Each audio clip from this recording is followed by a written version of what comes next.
Ears Music, showcasing under the radar music.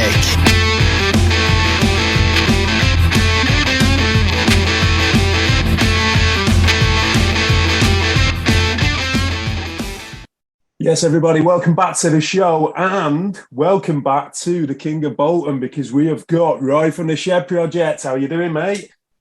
I'm all right, Lou. How are you, pal? I'm good, mate. I'm good. Well, we don't usually do this, but I'm going to date stamp this because it's Friday night, 5 o'clock, so the drinks are flowing somewhere, just not here, unfortunately. But we're 1 week away from Our Third Is Their Power. It's going to drop in a week, and you guys are deep in the studio now. I know that you're really sort of deep in the work of the follow-up for the second Shed Project album. And I just want you to tell us a little bit about where you're up to with it all. I was in last night, actually. Every tune's down now. There's 10 tunes on it. There's just it's just a matter of just the finishing touches, really. There's a song called Ghost Town, what's just been finished really now. That's all been arranged and ready for finishing. I went in last night and did a song. There's a song called Lower Than a Snake. That's finished now. Finished that last night. There's just one more to finish called Naughty, because we want it like a bit of a Paul Oakenfold dance remix type thing, like the Mondays. It's got that vibe, real dance vibe to it. So that's just the one. There's no stumbling blocks on it, but it's just managing where everything goes. You know what I mean? Without it sounding too Mondays, if you know what I mean. We still want it to be the Shed Project, but it's going to have a dance twist to it anyway. Let's just say that. I can't wait. So the recording's gone brilliant, and like I say, the first Shed Project album was recorded here, there, and everywhere, and then we you know what I mean, and got it together and got it out. Yeah, that was just to get it out. But this is going to be like the Shed Project album. This is going to be definitive, really. You know what I mean? And we've already started writing the third album, so we're in it for the long haul. Wow, mate! Wow, that is impressive. So when you're talking there about like a Monday's Vibe or Paul Oakenfold, have you worked out exactly how that's going to take shape yet, or are you getting someone in to help you with that? No, it's all there. Everything's down. The guitars are down. It's just the thing what we're on about is the drum beat. Do we go for real dance drum beat, or do we go for the lyric drum, like drums and stuff like that? It's just working out that. But the song's down. The full song's down. It's just arranging these drum beats now. But as soon as them are done, they should be done next week. So I reckon by mid next month the album will be complete then. So it's exciting. Wow.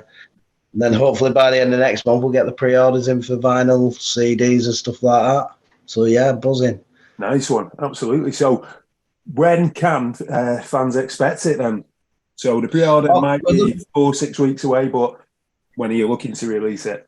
We're looking to release in October, but I don't want to clash with the Heavy North, you know. So if they release mid-October, we'll release late October. If it goes into November, there's no problem there, you know what I mean? We want to get this one right as well. We want the album, the physical to be on the same day as digital, and just do things properly this time instead of like hillbillies last time, you know what I mean? But I wouldn't say you were hillbillies last time, mate. Definitely not. Yeah, but you know the score, like with DIY, you know what I mean? But this time, everything's been notched up tenfold, you know what I mean? Production, songwriting, the tunes, everything's tenfold, and it's really, really exciting. Well, I think that statement there, I think that's backed up when we're going to play Our Third Is Their Power in a little minute. And yeah, what you've just said there is just that, like everything has been notched up to 10. But before we slip into that tune, Roy, I just want to get your thoughts, because we date stamped this interview before it's taking place 1 week before Our Third Is Their Power is released. And also there's been some incredibly sad news today with the passing of Andy Rourke from the Smiths. And I know he's like a massive inspiration to so many, and obviously like such a huge band as well, the Smiths, especially in this region. But I just want to get your thoughts on that. Yeah, man. I think the Smiths have an influence off every band since '86. You know what I mean? And I was fortunate to meet him as well, Andy Rourke, on a couple of occasions. I met him at Johnny Marr's house one time. I remember him walking in with Johnny's manager, and it's just like, hey, this is Andy, and just decent guy, you know what I mean? Cool dude. And I think I met him at the Ian Brown gig in Manchester. I think it was a Cancer gig or something like that. But he did a bit of a tour with Ian Brown as well. He played bass for Ian for a few times. So I had met him on them occasions as well. Just a sweet, genuine, nice guy. So yeah, but the Smiths, you know what I mean, a massive influence on us, as you can hear in some of our tunes, and a massive influence all over the world to many and many people. So yeah, God bless him. Absolutely. And, you know, just seeing the tributes pouring today shows you the mark of the man. Yeah. Great player as well. Great player. Yeah, very underrated as well, really, when you like, you know, rightly so, Morrissey, Johnny Marr, they take all the plaudits in the Smiths, and then, like, you know, Andy Rourke and Mikey Joyce, obviously, sort of more in the background, but what a band. Yeah, well, I think your rhythm sections... They're overlooked in a lot of bands, aren't they? You know what I mean? And they're your main, without your bass and your drums, you know what I mean? When I'm singing, I listen to the bass and the drums. Yeah. So they're a massive part of the band. But a lot of the time, overlooked. Absolutely. Just like anchoring, you know, like you just, the steady hands on the ship. It's the timing, yeah. It's all about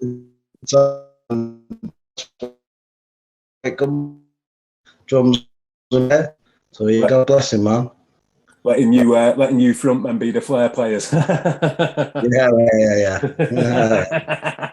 Well, mate, we're gonna listen to the latest single now, and like you've just said there, everything's going up tenfold. And I mean, when you first started teasing this, I know exactly, because we're probably about 5 miles away from each other, and I know exactly what you mean on the motorway there, where this is the message is, it's just there, isn't it? On yeah, little underpass, you know, and it's such a anti-establishment song. I've heard in certain quarters this week, I think it was Moby's review, he said a rebel song.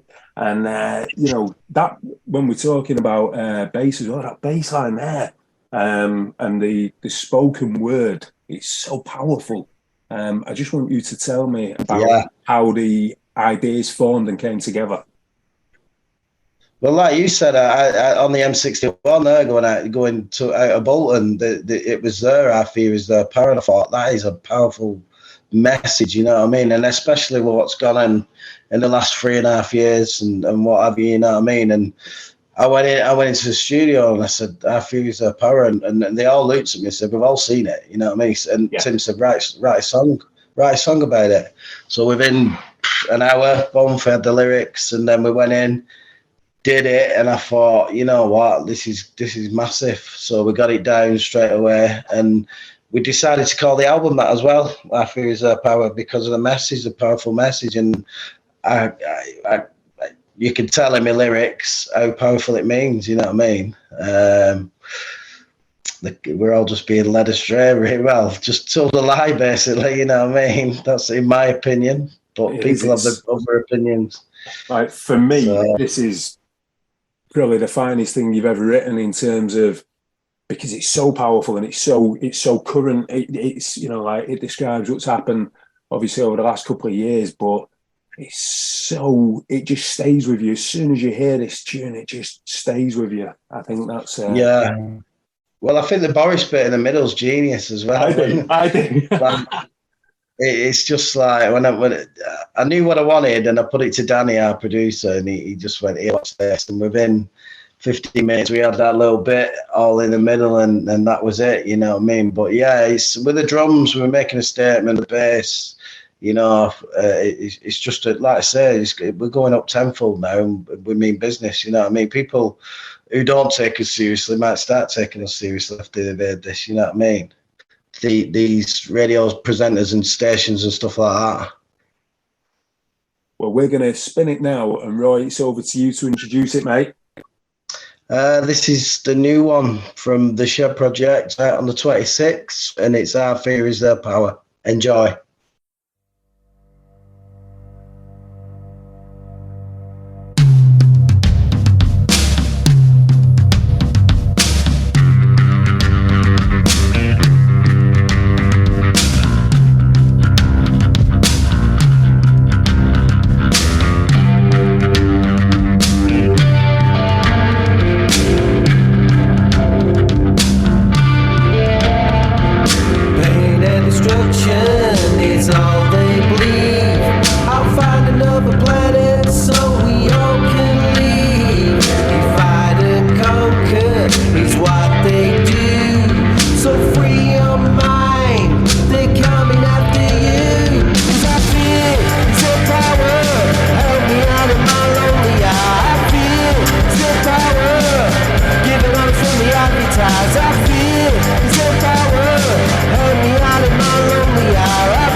This is In Your Ears Music.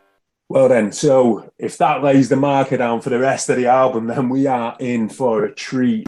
And well, you've already touched on a couple of the songs then, so the Paul Oakenfold, and of course we've already heard If You Know, You Know. But what else can people expect from this album then, in terms of the direction that it's going to take? Just every tune's different. If it starts with If You Know, You Know, which is a massive tune, but we've got a little surprise coming in before that as well. Goes into Easy, which is another big tune as well. That's a pretty big tune, got a massive riff. Crowd Pleaser is probably a mix between Where Angels Play and Standing Here. Yeah. So that Rose's influence.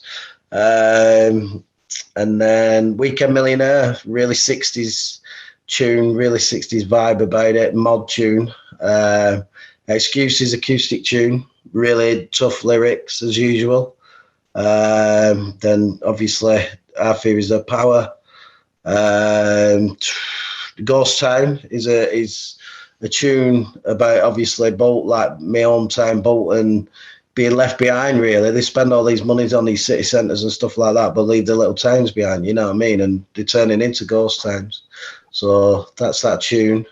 And then we've got the Naughty, which is like the Mondays Oakenfield vibe, and then finishes with one called I've Got the Blues, which you've heard. You've heard the demo of it, the piano. I have.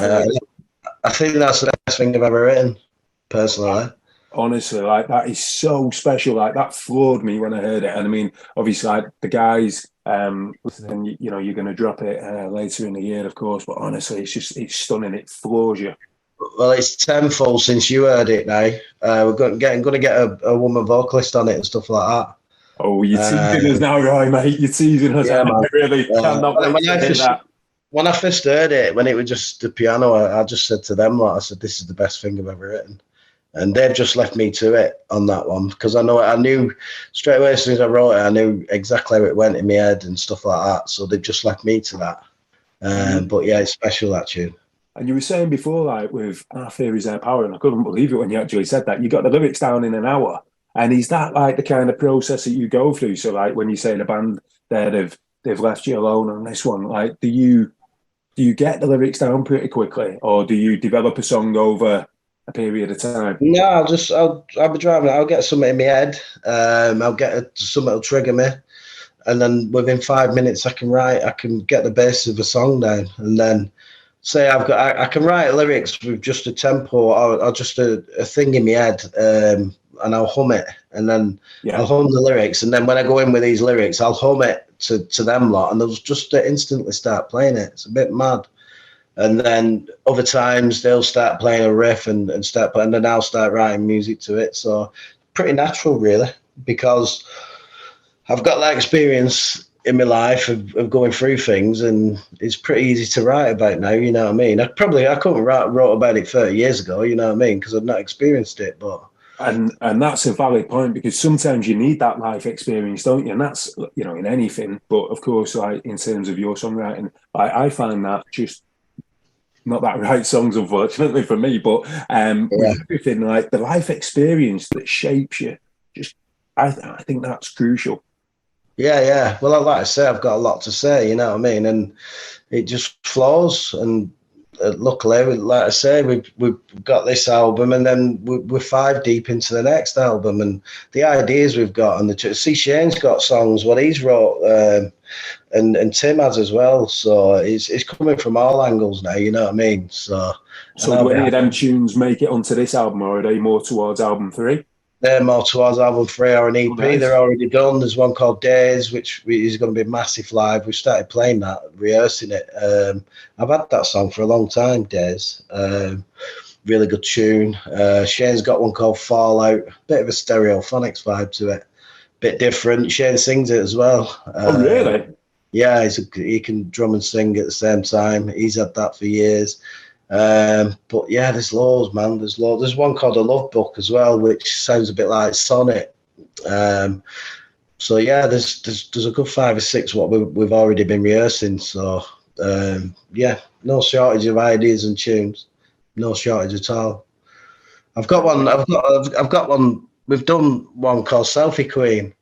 It's about all these influencers and all that. But when Ollie heard it, he was a bit disgusted by me lyrics and stuff. We've had to hold that one back. Like, he's only a kid, isn't he? You know what I mean? So why was Ollie disgusted? I saw what you said about Ollie with his Ollie fans instead of only. Oh, yeah. He's only a kid, isn't he? You know what I mean? Another one called Better Days I've written as well, and that's a bit like Our Theories of Power. That's a powerful statement. So yeah, there's plenty going on. So the creative juices are flowing in Shed Towers. Yeah, definitely, 100%. And have we established that Ollie is the Shed Project's influencer? He's an influencer on a Saturday night in Darwin, I've heard. Anyway, you know what I mean? In Darwin, eh? That's where he's from, you know. Right, okay. He's from Darwin, so yeah. He's a good kid. He's a great lad, and he's a top guitarist as well. But we're doing a video as well for our fear. Our manager Malk, he works at a place called Sitcom Soldiers in Bolton, and they do videos for Johnny Marr, Ian Brown, all the top people. So we've roped in a favour for this one. So the video is going to be just as good as the song as well. We're shooting that in 2 weeks' time. Nice. That's going to be really special. It's going to be good to be in that atmosphere. We had a photo shoot last week, proper professional one, and it was good to like be in that environment, you know what I mean? And instead of doing it all DIY, it was good to step up in that game as well. So yeah, it's been a buzz. Good stuff, man. And I saw the picture that you put on Twitter from there as well, and it looked like you look like the Men in Black, like just arriving. It was like yes, like Reservoir Dogs. Yeah, man. Yeah. But yeah, it's good to start stepping up now. You know what I mean? Like I say, we've been ignored off certain radio DJs on certain stations, and people like introducing and you see these people getting played on these stations, and we're always left out. And I'm thinking, you know what I mean? Is it an age thing? Is it this? Is it that? You know what I mean? Because we're good enough live, and it's just so frustrating. You know what I mean? So if they ignore this one, mate, I'm you know, it just proves, you know what I mean? Certainly are good enough, mate, and we need to keep banging the drum, because the first album was amazing. From what we've heard so far for the second album, and from what you're telling us as well, like you say, it's just, you know, it's going to be a different level, and you know, we've got to keep banging that drum loud. Yeah. For everybody, you know what I mean? Because I was buzzing that the Heavy North got on Kendall Calling, you know what I mean? And they're doing well. They're getting the recognition now what they deserve. You know what I mean? And yeah, definitely. Bands like them, bands like the Skylights, they should be headlining these festivals, and not the same old 5, 6, 7 bands, predictable bands every time. You look at it, like on the unsigned stages, it's the same 7 or 8 bands, man. And let's start breaking this mold. Let's start getting in. You know what I mean? Because we're good enough. You know what I mean? So yeah, I was buzzing when I've seen that the Heavy North this week, because a great set of lads. No, top lads. And I've just spoke to one of my mates who doesn't have his eye as much on the independent scene, but he's going to Kendall Calling, and I was telling him that he needs to check out Heavy North when he's up there. Yeah, man. I hope they smash it. You know what I mean? I do. Yeah, no, and I'm sure they will do. I had an argument with a band the other week. I don't know if you saw it. Tim Burgess put them on Kendall Calling because he did a bit of driving for his manager or something, and he gave him a CD. They'd not released anything, and he put them straight on Kendall Calling. You know what I mean? And I'm like, what does that say to the young kids who are grafting up and down the country? You know what I mean? Do we all stand outside Tim Burgess' house with a CD? You know, what does that say to these kids who are grafting? Yeah, no, I know what you mean, mate. It's wrong. Drop him the Shed Project One Shot One Goal. He will soon get you on. I'll drop something else in his drink. But yeah, man. You got to keep fighting against this industry. You know what I mean? Because it's tough. Of course you have. Yeah. Absolutely. No, it's and you know there are people out there listening, and just keep banging that drum, mate. Yeah, man. Absolutely. So you're Super Lily Whites there playing tonight, and they're hoping to get promoted in the playoffs. And I was having to think about this because last night, I mean, we watched Sheffield Wednesday did. Yeah, my mate played in that. My mate Ollie Norburn plays for Peterborough. Oh, what? No. Yeah, Ollie, God, I couldn't believe that last night. It was unbelievable, wasn't it? You know, absolutely. You won't see that again. Like 4-0 down for it. It's like, what? But I wanted to know, so I was thinking about Bolton, and obviously, I mean, the one the Johnson's Paint, was it? The Pizza Cup, wasn't it? The Pizza Cup, yeah. Yeah. You were down there, weren't you? I was buzzing. Yeah, I was down there. Yeah. Good stuff, man. So I wanted to know, right, if you could pick 2 strikers from, let's say, like from the last 30 years. So I've done it as well. From any Bolton side of the last 30 years, 2 strikers. Who would be your pick? For me, it's got to be Andy Walker and John McGinley for me. That's my era, you know what I mean? Burnham Park. I just love them days. Just class together. great combination, you know what I mean? So yeah, Walker and McGinley, two of my heroes, man. Well, two great strikers, and I've got one of them, and then I borrowed one from the Allardyce era. So I've gone John McGinley and Nicholas Anelka. That's what I first thought, but Yeah. I've gone for my heart with Andy Walker, you know what I mean? So, but yeah, man, we've been lucky enough to see them great players, like, you know what I mean, under Allardyce and stuff like that. But the Bruce Rioch era were my proper era of going, you know what I mean? Yeah. Burnham Park. So I remember that. Was one stand like Morrison's? It was a normid, yeah. We were skinned. I think it was about 89. We was peppered, and I remember them doing Save Our Wanderers and all that, and with the little things, and people donating money and that. And then next minute we had a supermarket in our way. But I remember that. I remember the Embankment. My first game was what I remember on my own was 1986 against Bury Boxing Day. But that was a bit tasty, wasn't it? We were lost 3-0. The Embankment was there then. It was massive. It was huge. But I used to go in the Burnham Terrace, and I used to do my milk round and what have you. And it was £1.20 on the door.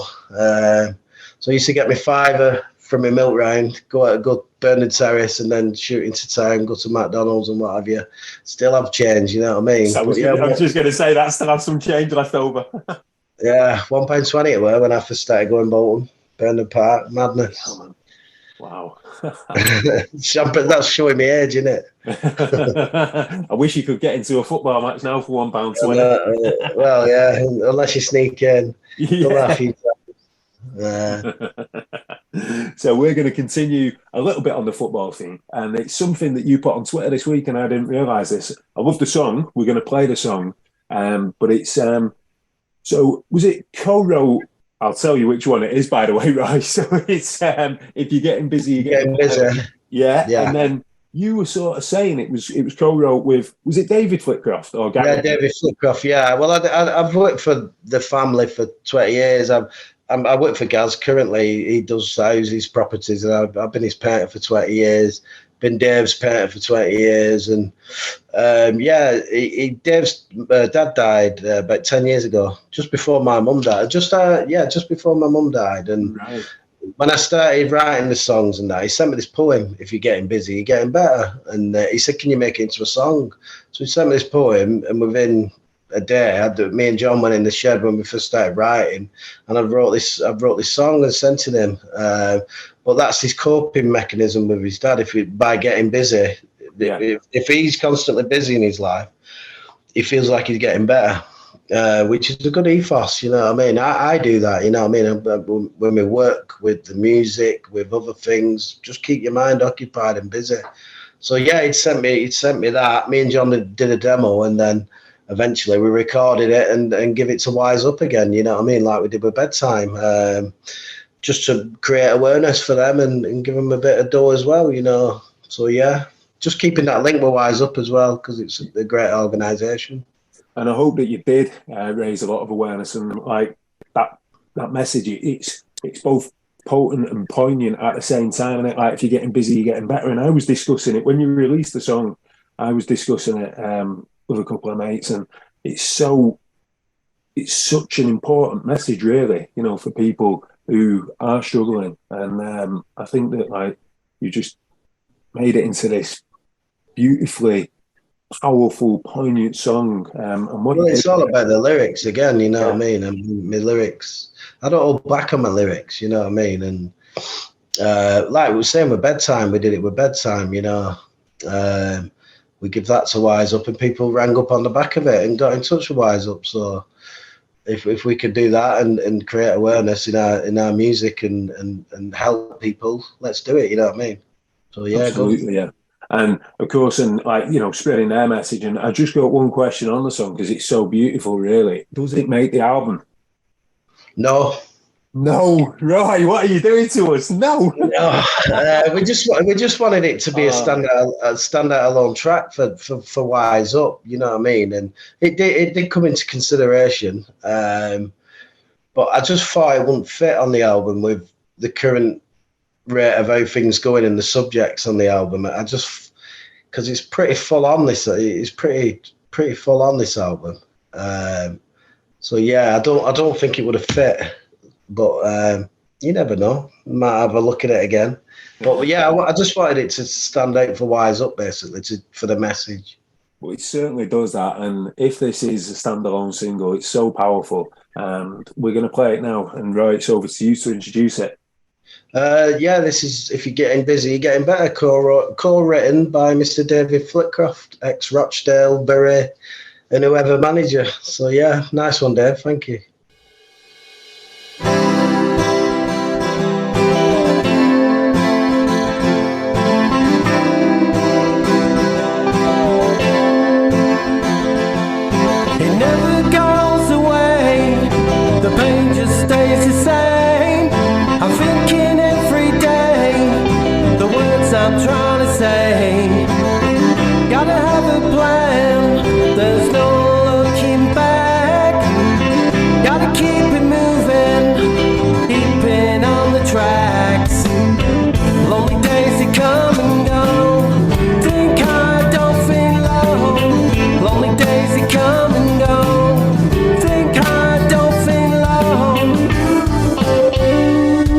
If you're getting busy, getting better, there's no turning back.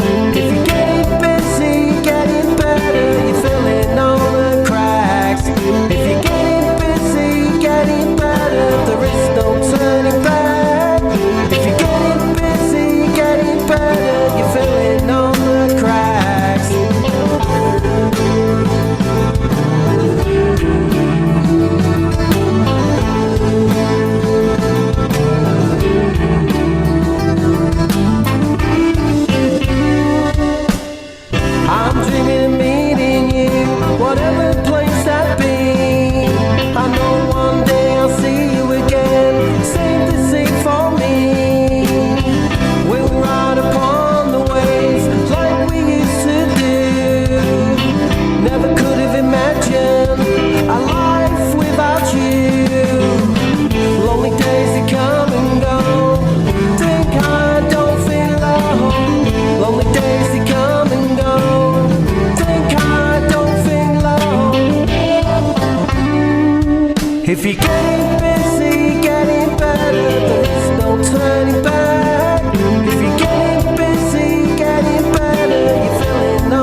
From the lives we make, we'll live in harmony with no mistake.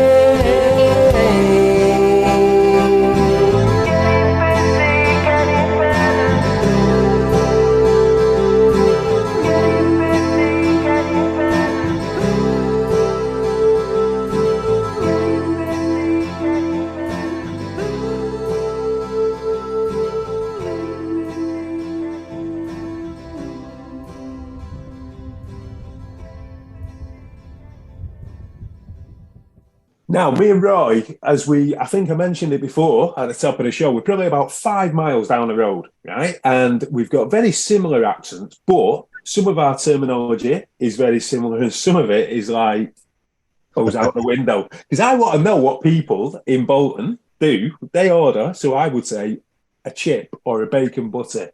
What do you order, mate? Chip balm. Chip balm. Wow. Chip balm. And then I think it deviates again if you go into Blackburn or if you go into Wigan. they go on to Baps and Cobbs and Rolls all there, don't they? Yeah, always a balm, mate. Chip balm. And a bacon. Bacon balm. Bacon balm. Wow. That blows my mind that every time, because for me, it's a butter. Bacon, sausage and egg balm.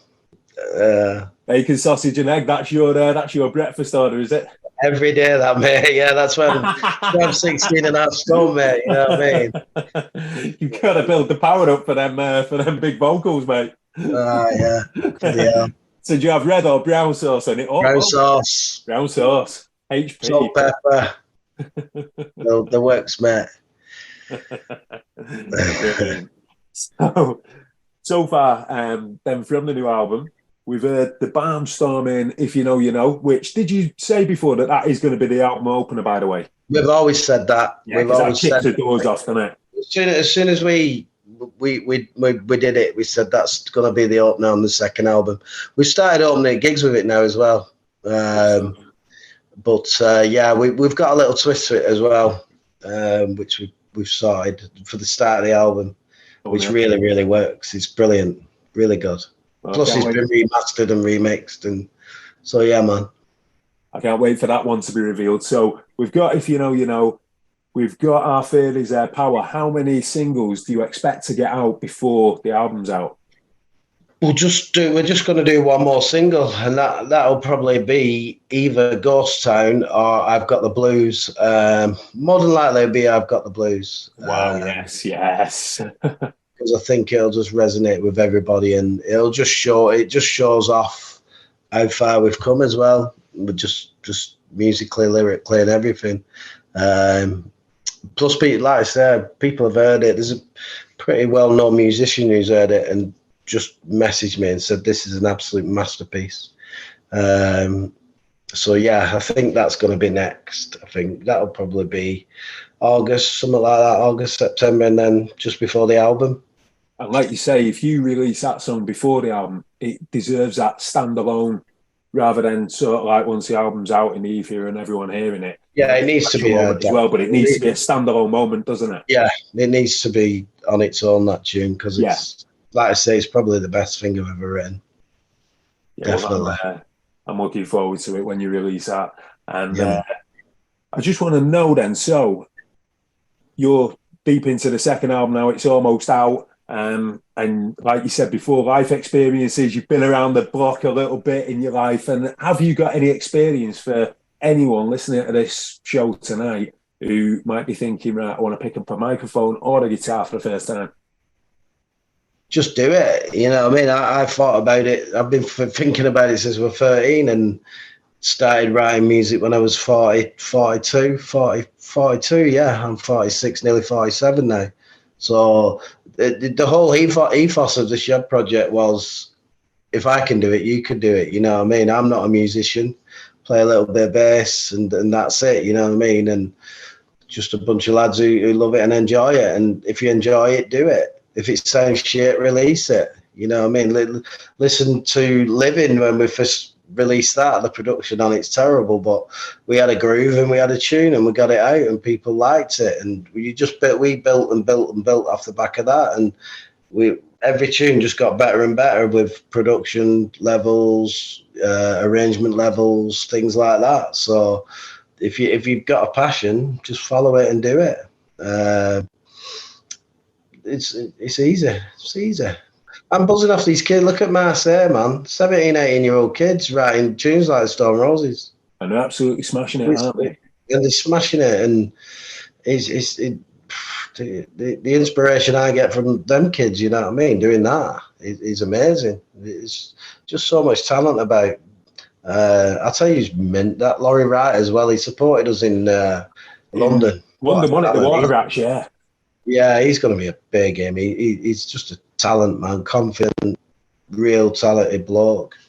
But there's loads of them about, isn't there? Loads of great bands and that, and they need to get out there and think about. Yeah, my advice is if you enjoy it, do it. You know what I mean? Bugger them. Bugger them. Roy says bugger them. Absolutely. Yeah. So you got to do it. So talking about like emerging talent and like, you know, like maybe like the new music scene, have you got anyone that you would like to duet with from the new music scene?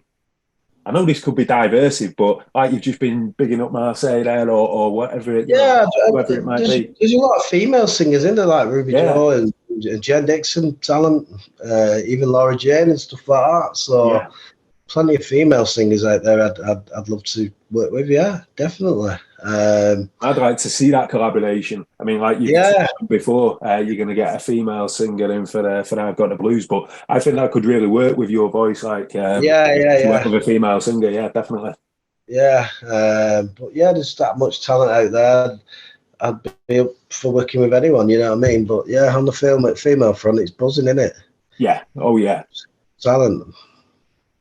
And I'm looking forward to your answer to this one because, like we've said, like, you know, you're Bolton, I'm near Bury, and I want you to tell us what coming from Bolton means to you. This is your time to show Bolton some love, right? I know you've wrote about it a little bit in my. Well, I wrote a tune called Ghost Town, but I'm really slags Bolton off. But it's not our fault; it's the politicians' fault. You know what I mean? And the councillors what have turned this town into a right shithole. But yeah, I'm proud. I think everyone should be proud of where they're from. You know what I mean? Grew up Kansas State and still see all my mates and stuff like that. Still go out in Bolton and I'll always be here. You know what I mean? And it's just your town, innit? You know. And yeah, man, it's a shithole, but it's our town. Let's just say that. That's it. It's our town. So, what's the best bar in Bolton? Fucking none of them. I don't know, mate. I'm into the old school boozers, me. The best place, then. So I know you drink a John Smith's because I've had a John Smith's with you. Definitely, best maybe place for the John Smith's. Definitely, best place for John Smith's probably Balmoral in town. It's the right shithole. But there's two kids from Bolton who've the Blind Tiger in Bolton used to be the main indie bar in Bolton. Yeah, I remember that. It's been took over now by the guys at Definitely Maybe. We played a gig there in December, and they're smashing it. I watched Jace Campbell there the other week. They get like the tribute acts on, but they've started getting proper bands on. I watched Jade Assembly there at Christmas as well, and stuff like that. So yeah, Definitely Maybe. It's a really good place. You know what I mean? I think Andrew Cushing played there as well last year, didn't he? I think so. Yeah, he did downstairs in the old place. Yeah, and they've had the lottery winners. The lottery winners. So I mean, they number one artists, weren't they? Like 2 weeks ago in the UK. Can you hear me? Yeah, good mate. Yeah, just cut out a little bit then, but right, then didn't it? Must be me. I've not paid my bill. Roy's got to go and put some money in the meter. So, so mate. Well, thank you so much for coming on. It's a pleasure speaking to you, mate. And I'm looking forward to seeing how everything develops over the next couple of months when I've Got the Blues is released and when the album's released. And I can't wait to see it all unfold, man. Yeah, man. Like I say, a few things coming up as well. Right to Rome in Bolton. The sessions with you lot. Yes. I know. Yeah. Bolton Food Fest. I think we're boots on. Made in Manchester. We've got a few things coming up. So after the shit show this year with a certain promoter, we're just getting back on track now. You know what I mean? So. Good stuff. I saw also you've said Glasgow is going to be announced soon. Yeah, Wednesday. Socials. Nice. Yeah, man. So, yeah, that's all sorted. So, yeah, we're getting back on it now. But after the disappointment of the tour being cancelled and stuff like that, it was just give us time to sit back and get this album done and just regroup, really. And it's brought us back bigger and stronger, and the tunes will say that anyway, you know what I mean? So, yeah, man. Good stuff. So, mate, it's over to you to take over the reins because you're going to play us out tonight with one of your picks. So, Roy, over to you, man. Hit that jukebox. I'll have A Day in a Dam, please, and I'll dedicate it to my mate Rex, who passed away. So it's probably one of my favourite lyrically tunes, you know what I mean? And I can place where I were in them lyrics, if you know what I mean. So yeah, Dana Dan, please.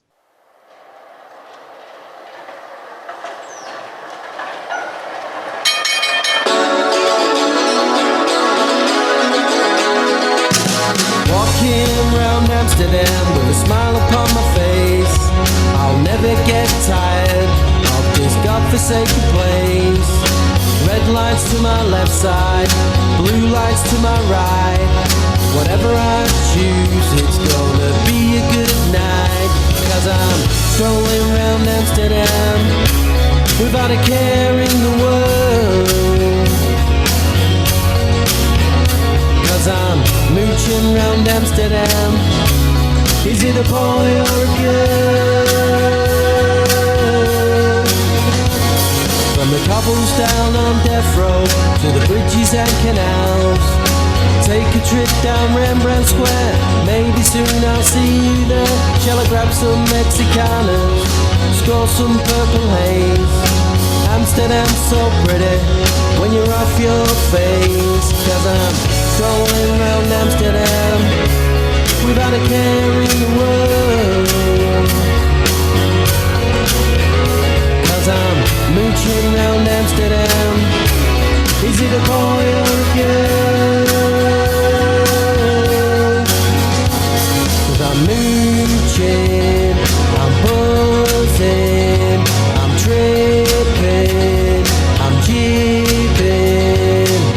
Do you wanna come inside? Do you wanna run and hide? Take your horse and you can ride. Maybe you will meet your bride. I'm strolling around Amsterdam without a care in the world. Cause I'm mooching round Amsterdam. Is it a boy or a girl?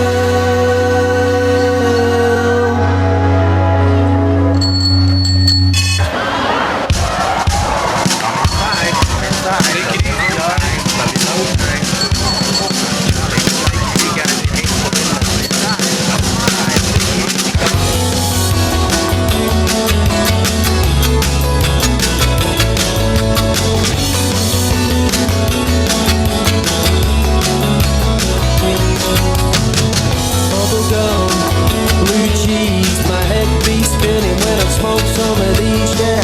Northern lights, silver haze, can't get enough of these crazy days, yeah. 0-0, white widow, I've had too much, yeah, I need my pillow. Coffee shops, red blocks, I can't get enough